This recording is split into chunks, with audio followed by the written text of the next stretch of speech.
hỏi về trụ sở hợp tác xã Bồng Lạng kia có chúng tôi họ và chúng tôi ra bảo là báo cáo bà con thọ nhiệm xong rồi là bây giờ bố là ông ạ.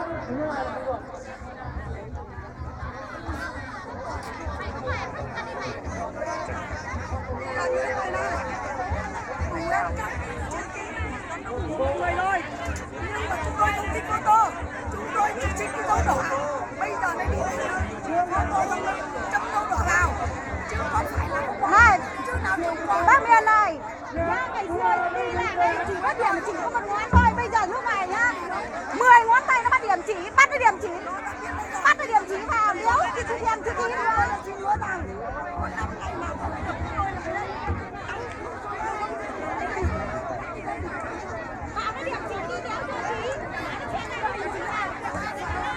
đi mua cái lồng mực về bắt cái điểm chỉ 10 ngón nào. Dân là người biết chữ, người không biết chữ.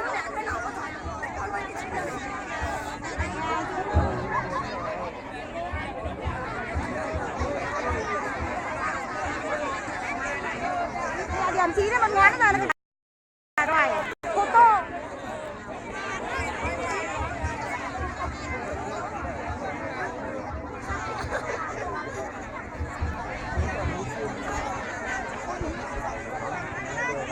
Lừa bà con về gọi như cái ô tô nó chạy là sau hông mà.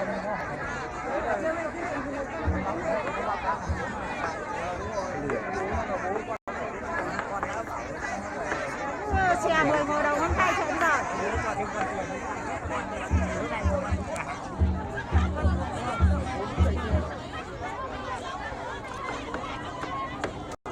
Nông dân thì đánh chữ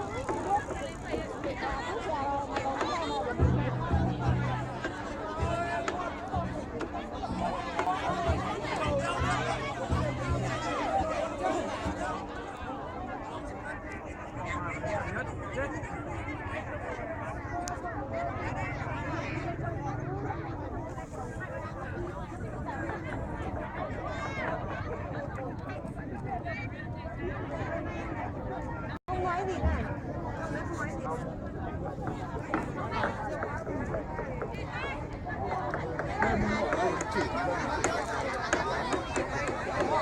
Kia là thằng nào lấy một xe xi vậy ra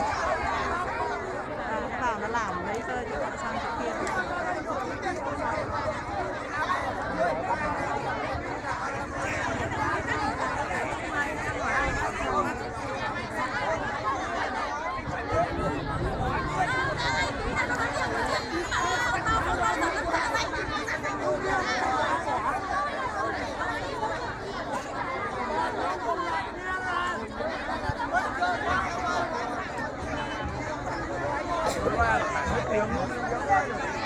Anh Hiệp ơi!